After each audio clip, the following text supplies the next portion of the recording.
병원 앞 벤치에 주시라는 멍하니 앉아 있었습니다. 방금 전 병실 앞에서 들었던 송미령의 말이 귓가에서 떠나지 않았습니다. 아이. 풍주와 미령 사이에 아이가 있었다는 것. 그것도 잃어버린 아이. 시라는 머리가 복잡했습니다. 풍주가 과거에 미령과 결혼했었다는 것은 알고 있었습니다. 하지만 그 사이에 아이까지 있었다는 사실은 처음 들었습니다. 풍주는 왜 그 이야기를 하지 않았을까요? 아니면 풍주 본인도 몰랐던 것일까요? 시라는 가슴이 답답했습니다. 송미령이 던진 말들이 하나하나 독처럼 스며들었습니다. 자존심도 없냐는 그 말, 남자를 쫓아다니는 여자라는 그 시선. 시라는 자신이 정말 그렇게 보이는지 의문이 들었습니다. 이풍주는 시라 옆에 조용히 앉았습니다. 두 사람 사이에는 무거운 침묵만이 흘렀습니다.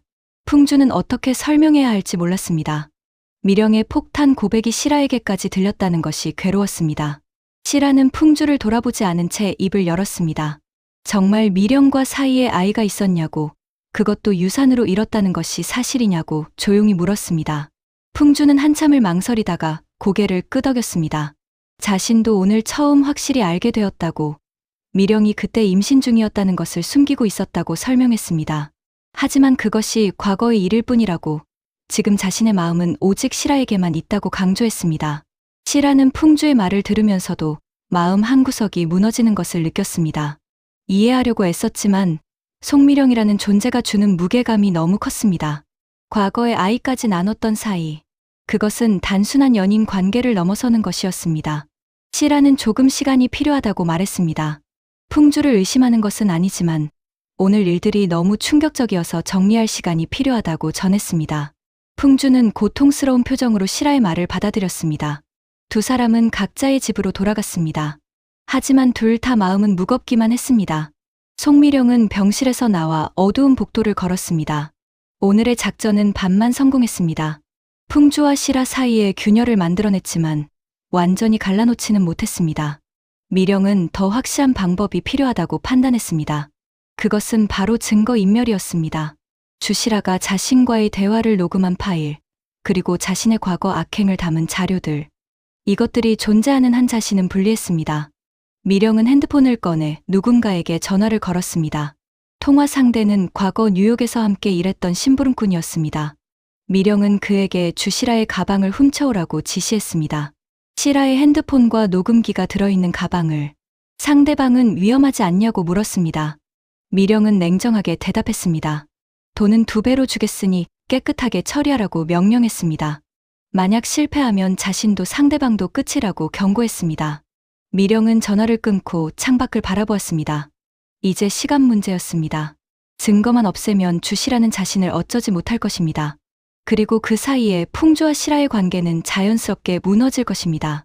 언병원 복도에서 진기식과 이영경이 마주쳤습니다. 두 사람은 서로를 확인하듯 눈빛을 교환했습니다.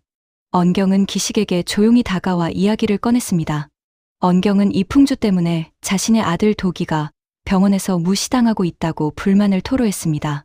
풍주가 실력으로나 인맥으로나 병원을 장악하고 있어서 도기가 설 자리가 없다는 것이었습니다. 기식은 언경의 말에 공감했습니다. 자신도 오랫동안 풍주의 그늘에 가려 살아왔다고 털어놓았습니다. 엄기분 원장이 풍주만 믿고 중요한 일들을 모두 풍주에게 맡기는 것이 불만이었습니다. 언경은 기식에게 제안했습니다. 함께 힘을 합쳐 풍주를 끌어내리자고 말했습니다. 풍주의 약점을 찾아내고 그것을 이용해 병원에서 풍주의 입지를 무너뜨리자고 부추겼습니다. 기식은 잠시 망설였습니다. 하지만 오랫동안 쌓인 불만과 질투가 이성을 흐렸습니다. 기식은 고개를 끄덕였습니다. 언경의 제안을 받아들이기로 했습니다. 두 사람은 조용히 자리를 옮겨 구체적인 계획을 짜기 시작했습니다. 풍주의 과거를 파헤치고 송미령과의 관계를 문제 삼고 나아가 주시라와의 부적절한 관계까지 병원 내부에 소문내기로 했습니다. 언경은 만족스러운 표정을 지었습니다. 드디어 풍주를 무너뜨릴 기회가 온 것입니다. 윤순애는 이옥순을 따로 만났습니다. 두 사람은 조용한 찻집에 마주 앉았습니다. 순애는 옥순에게 심각한 표정으로 이야기를 꺼냈습니다. 순애는 딸 시라와 풍주의 관계가 너무 복잡해지고 있다고 걱정을 표했습니다. 송미령이라는 변수 때문에 두 사람이 계속 흔들리고 있다고 말했습니다. 이대로 가다가는 둘 다 상처만 받고 끝날 것 같다고 우려했습니다. 옥순도 같은 생각이었습니다. 아들 풍주가 송미령 때문에 고통받는 것을 보는 것이 괴로웠습니다. 하지만 어떻게 해야 할지 방법을 모르겠다고 토로했습니다. 순애는 한 가지 제안을 했습니다. 강마리와 이강세를 빨리 결혼시키자는 것이었습니다. 두 젊은이가 결혼하면 실아와 풍주도 자연스럽게 가까워질 수밖에 없다는 논리였습니다. 사돈 관계가 되면 송미령도 함부로 끼어들 수 없을 것이라고 설명했습니다. 옥수는 순애의 제안에 고개를 끄덕였습니다. 나쁘지 않은 생각이라고 동의했습니다. 마리와 강세는 어차피 서로 사랑하는 사이였습니다. 결혼을 앞당기는 것이 모두에게 좋을 것 같았습니다. 두 어른은 즉시 행동에 나서기로 했습니다. 먼저 강세를 설득하고 그 다음 마리를 설득하기로 계획을 세웠습니다. 강마리는 병원 옥상에서 바람을 쐬고 있었습니다. 머릿속은 복잡했습니다. 지난번 진기식이 자신의 생부일지도 모른다고 고백한 일, 그리고 DNA 검사를 제안한 일이 계속 떠올랐습니다. 마리는 아직 검사를 받지 않았습니다. 용기가 나지 않았습니다. 만약 정말 기식이 생부라면 그것을 받아들일 수 있을까요? 기식은 도기의 아버지였습니다. 그렇다면 도기는 자신의 이복남매가 되는 것입니다. 게다가 기식은 엄기분 원장과 미묘한 관계였습니다. 과거 28년 전 불법 정자 매매에 관여했을 가능성도 있었습니다. 그런 사람이 자신의 생부라는 것을 어떻게 받아들여야 할까요? 마리는 한숨을 길게 내쉬었습니다. 그때 강세에게서 전화가 왔습니다. 강세는 마리에게 만나자고 했습니다. 할 이야기가 있다고 말했습니다. 마리는 강세를 만나러 갔습니다. 두 사람은 병원 근처 카페에 마주 앉았습니다. 강세는 마리의 손을 잡으며 진지한 표정을 지었습니다. 강세는 마리에게 결혼하자고 말했습니다. 너무 갑작스럽다는 것을 알지만 지금이 적기라고 생각한다고 설명했습니다.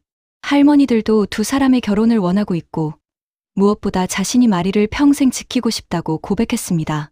마리는 강세의 고백에 당황했습니다. 결혼, 생각해보지 않은 것은 아니었습니다. 하지만 지금은 너무 많은 일들이 얽혀 있었습니다. 생부 찾기 문제, 엄마와 풍주의 관계 문제, 그리고 송미령이라는 위협. 마리는 강세에게 조금만 시간을 달라고 부탁했습니다. 강세는 아쉬운 표정을 지었지만 마리의 뜻을 존중하기로 했습니다.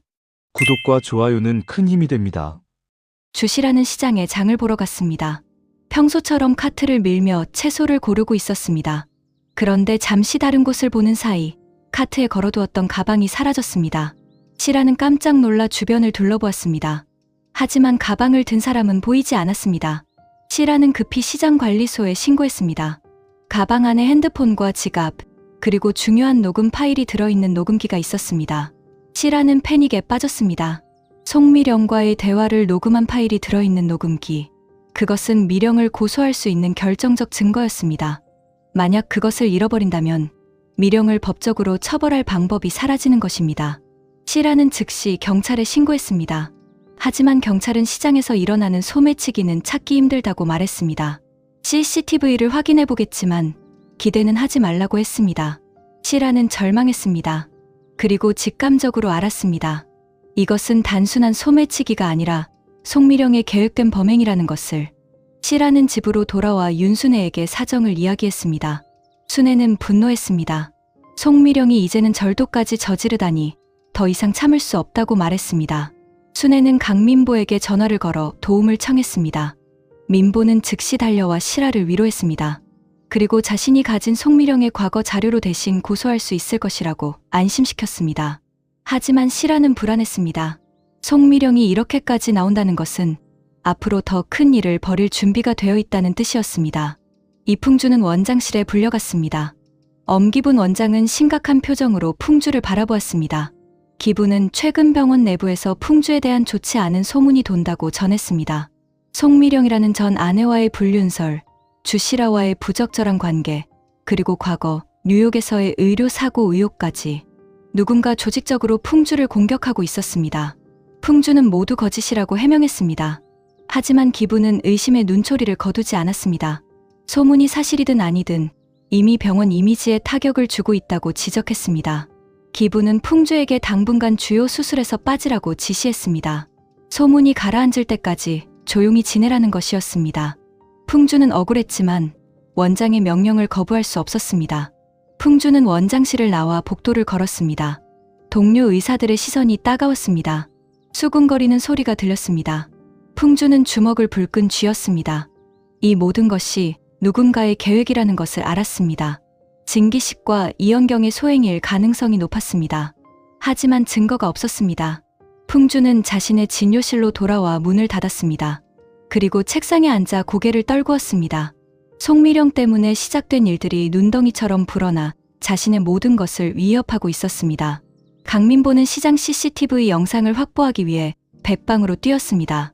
경찰은 우선순위가 낮다며 미적거렸지만 민보는 포기하지 않았습니다. 민보는 자신의 인맥을 동원했습니다. 화가 친구 중에 시장 상인과 친한 사람이 있었습니다. 그 친구를 통해 시장관리사무소와 접촉했고 마침내 CCTV 영상을 볼 수 있게 되었습니다. 영상을 확인한 민보는 한 남자가 실아의 가방을 훔치는 장면을 발견했습니다. 남자는 능숙한 솜씨로 가방을 낚아채 사라졌습니다. 전문 소매치기처럼 보였습니다. 민보는 그 남자의 얼굴을 캡처했습니다. 그리고 과거 송미령을 조사할 때 봤던 사진들을 떠올렸습니다. 뉴욕에서 미령과 함께 일했던 심부름꾼의 얼굴과 비슷했습니다. 민보는 확신했습니다. 이것은 송미령이 조종한 범행이었습니다. 민보는 즉시 주시라에게 연락했습니다. 증거를 확보했으니 경찰에 정식으로 고소하자고 제안했습니다. 시라는 민보의 말에 용기를 얻었습니다. 드디어 송미령을 법적으로 처벌할 기회가 온 것입니다. 송미령은 호텔 방에서 노트북을 보고 있었습니다. 화면에는 강마리의 사진과 일정표가 떠 있었습니다. 미령은 마리의 동선을 파악하고 있었습니다. 주시라의 녹음 파일을 회수하는 것만으로는 부족했습니다. 더 확실한 방법이 필요했습니다. 시라를 완전히 무너뜨리려면 그녀의 가장 약한 부분을 공격해야 했습니다. 그것은 바로 딸 강마리였습니다.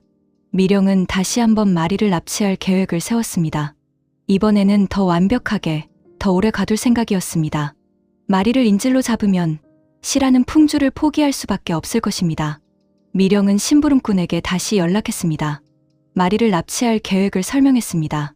상대방은 위험하다고 반대했지만 미령은 돈으로 설득했습니다. 이번 일만 성공하면 큰 돈을 주겠다고 약속했습니다. 미령은 전화를 끊고 마리의 사진을 바라보았습니다. 모든 것이 마리 때문이라고 생각했습니다. 마리만 없으면 시라도 무너지고 풍주도 자신에게 돌아올 것이라고 확신했습니다. 윤순애와 이옥수는 이강세를 따로 불러냈습니다. 강세는 두 할머니 앞에 앉아 무슨 일인가 궁금해했습니다. 옥수는 강세에게 단도직입적으로 물었습니다. 마리와 언제 결혼할 생각이냐고 질문했습니다. 강세는 당황하며 아직 정확한 계획은 없다고 대답했습니다. 순애는 강세를 다그쳤습니다. 마리에게 이미 청혼했다는 것을 알고 있다고, 그런데 왜 아직도 결혼 날짜를 잡지 않았냐고 물었습니다. 젊은이들이 우물쭈물하는 사이에 나쁜 일들만 생긴다고 지적했습니다. 옥수는 강세에게 조언했습니다. 송미령 같은 나쁜 여자가 계속 시라와 풍주를 괴롭히고 있다고, 두 사람을 지키려면 강세와 마리가 빨리 결혼해야 한다고 설명했습니다. 사돈 관계가 되면 미령도 함부로 할 수 없을 것이라고 말했습니다. 강세는 할머니들의 말을 듣고 고민에 빠졌습니다. 사실 자신도 마리와 빨리 결혼하고 싶었습니다. 하지만 마리가 아직 준비가 안 된 것 같아 기다리고 있었습니다. 순애는 강세에게 다시 한번 청혼하라고 재촉했습니다. 이번에는 마리가 거절할 수 없도록 확실하게 하라고 조언했습니다. 결혼 날짜까지 정해서 청혼하라고 독촉했습니다. 강세는 할머니들의 압박에 결국 고개를 끄덕였습니다. 다시 한번 마리에게 청혼하기로 결심했습니다. 진기식은 봉투 하나를 손에 쥐고 있었습니다. 강마리와의 DNA 검사 결과였습니다. 기식은 몰래 마리의 머리카락을 구해 검사를 의뢰했었습니다. 기식은 떨리는 손으로 봉투를 열었습니다. 결과지를 펼쳤습니다. 그리고 그 내용을 확인하는 순간 기식의 얼굴이 창백해졌습니다. 부자 관계 확률 99.9%. 기식은 주저앉았습니다. 자신이 정말로 강마리의 생부였습니다. 28년 전 엄기분의 제안으로 익명으로 정자를 기증했던 일, 그것이 마리를 낳게 한 것입니다. 기식은 복잡한 감정에 휩싸였습니다. 딸을 찾았다는 기쁨보다 죄책감과 두려움이 더 컸습니다. 28년 동안 마리의 존재를 모르고 살았다는 것, 그리고 불법적인 방법으로 정자를 기증했다는 것. 기식은 이 사실을 마리에게 알려야 한다고 생각했습니다. 하지만 동시에 두려웠습니다. 마리가 자신을 받아들일까요? 아니면 거부할까요? 기식은 한참을 고민하다가 결심했습니다. 마리에게 진실을 말하기로 했습니다. 그것이 아버지로서 해야 할 최소한의 책임이라고 생각했습니다. 주시라는 이풍주에게 만나자는 연락을 받았습니다. 풍주는 시라에게 꼭 할 말이 있다고 했습니다. 두 사람은 조용한 공원 벤치에서 만났습니다. 풍주는 시라에게 사과부터 했습니다. 송미령 때문에 시라가 고통받고 있다는 것, 그리고 자신의 과거가 시라를 힘들게 만들고 있다는 것에 대해 진심으로 미안하다고 전했습니다. 시라는 풍주의 사과를 듣고 마음이 무거워졌습니다. 풍주를 탓할 수 없었습니다. 과거는 누구에게나 있는 것이니까요. 하지만 송미령이라는 존재가 주는 압박감은 견디기 힘들었습니다. 풍주는 시라에게 자신의 진심을 전했습니다. 송미령과의 과거는 완전히 끝났다고, 지금 자신의 마음에는 오직 시라만 있다고 고백했습니다. 미령이 어떤 말을 하든 어떤 행동을 하든 자신의 마음은 변하지 않을 것이라고 약속했습니다. 시라는 풍주의 눈을 바라보았습니다. 그 눈빛은 진실했습니다. 시라는 풍주를 믿고 싶었습니다. 하지만 한 가지 걱정이 있었습니다. 시라는 풍주에게 물었습니다. 만약 송미령이 계속 자신들을 괴롭힌다면 어떻게 할 것이냐고 질문했습니다. 풍주는 단호하게 대답했습니다. 법적으로 대응하겠다고, 더 이상 미령의 협박과 괴롭힘을 참지 않겠다고 선언했습니다. 시라는 풍주의 결연한 태도를 보고 조금 안심했습니다. 두 사람은 손을 맞잡았습니다. 함께 이 위기를 극복하기로 다짐했습니다. 강마리는 병원 주차장으로 걸어가고 있었습니다. 밤 10시, 늦은 당직 근무를 마치고 집으로 돌아가는 길이었습니다. 주차장은 한산했습니다. 마리가 차에 다가가려는 순간 검은색 승합차 한 대가 급히 다가왔습니다. 차에서 남자 2명이 뛰어내렸습니다. 마리는 위험을 감지하고 뒤로 물러섰지만 이미 늦었습니다. 남자들은 마리의 입을 막고 팔을 붙잡았습니다. 마리는 있는 힘껏 저항했지만 2명의 장정을 이기기엔 역부족이었습니다. 남자들은 마리를 승합차 안으로 밀어 넣었습니다. 차는 빠르게 주차장을 빠져나갔습니다. CCTV가 있는 사각지대를 피해 움직였습니다. 송미령이 철저하게 계획한 동선이었습니다. 마리는 차 안에서 입이 테이프로 막히고 손이 묶였습니다. 공포에 휩싸였습니다. 또다시 납치당한 것입니다. 이번에는 송미령이 무엇을 원하는 것일까요? 차는 외딴 창고로 향했습니다. 송미령이 미리 준비해둔 장소였습니다. 이번에는 마리를 더 오래, 더 확실하게 가둘 계획이었습니다. 이강세는 마리에게 전화를 걸었습니다. 당직이 끝났을 시간이라 집에 잘 도착했는지 확인하려고 했습니다. 하지만 전화는 계속 꺼져 있었습니다. 강세는 불안해졌습니다. 마리는 핸드폰을 꺼두는 사람이 아니었습니다. 특히 당직 후에는 항상 연락이 되었습니다. 강세는 병원으로 달려갔습니다. 마리의 차가 주차장에 그대로 있었습니다.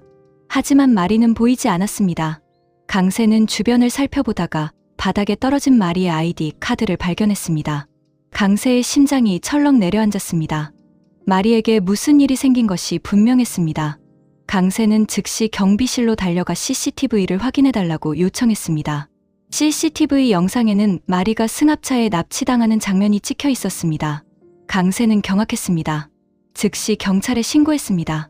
하지만 경찰은 차량 번호판이 위조된 것으로 보인다며 추적이 쉽지 않을 것이라고 했습니다. 강세는 절망했습니다. 강세는 형 풍주에게 전화를 걸었습니다. 풍주는 동생의 다급한 목소리를 듣고 즉시 병원으로 달려왔습니다.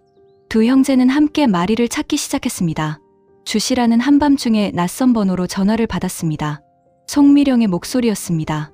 미령은 차갑게 말했습니다. 마리가 지금 자신의 손 안에 있다고 밝혔습니다. 시라는 비명을 질렀습니다. 딸을 어떻게 했냐고, 당장 풀어주라고 소리쳤습니다. 하지만 미령은 조건을 제시했습니다. 미령은 시라에게 선택하라고 요구했습니다. 풍주와의 관계를 완전히 끝내고 공개적으로 결별 선언을 하든지 아니면 딸 마리가 다치는 것을 지켜보든지. 시라는 숨이 막혔습니다. 송미령이 진심이라는 것을 알았습니다. 이 여자는 목적을 위해서라면 정말로 마리를 해칠 수 있었습니다. 미령은 시라에게 1시간의 시간을 주었습니다. 1시간 안에 결정해서 연락하라고 명령했습니다. 만약 연락이 없으면 마리에게 무슨 일이 생길지 모른다고 협박했습니다. 전화가 끊기고 시라는 바닥에 주저앉았습니다. 온몸이 떨렸습니다. 윤순애가 달려와 딸을 붙잡았습니다. 시라는 눈물을 흘리며 결심했습니다. 딸을 구하기 위해서라면 무엇이든 하겠다고 다짐했습니다. 설령 그것이 사랑하는 사람을 포기하는 것이라 해도. C라는 핸드폰을 들었습니다. 이풍주에게 전화를 걸어야 했습니다. 마지막 작별 인사를 해야 했습니다. 하지만 전화를 걸기 직전 현관문이 벌컥 열렸습니다. 강민보가 뛰어들어왔습니다. 민보는 숨을 헐떡이며 C라에게 말했습니다. 마리를 찾았다고, 송미령이 마리를 가둔 장소를 알아냈다고 외쳤습니다. 경찰과 함께 지금 그곳으로 가는 중이라고 전했습니다. C라는 민보의 말에 희망을 보았습니다. 하지만 동시에 두려웠습니다. 만약 송미령이 경찰의 접근을 눈치채면 마리에게 위험이 닥칠 수도 있었습니다. C라는 즉시 행동에 나섰습니다. 송미령을 직접 찾아가 마리를 구출하기로 결심했습니다. 설령 자신이 위험에 처하더라도 딸만은 반드시 지키겠다고 다짐했습니다. 다음 회 예고, 강마리의 구출 작전이 시작됩니다. 주시라의 송미령, 모성애의 최후 대결, 진기식의 생부 고백이 마리 앞에서 터집니다. 그리고 풍주의 선택은 엄병원의 28년 비밀이 드디어 세상에 공개될 위기, 77화에서 계속됩니다. 구독과 좋아요는 큰 힘이 됩니다. 오늘도 행복하세요.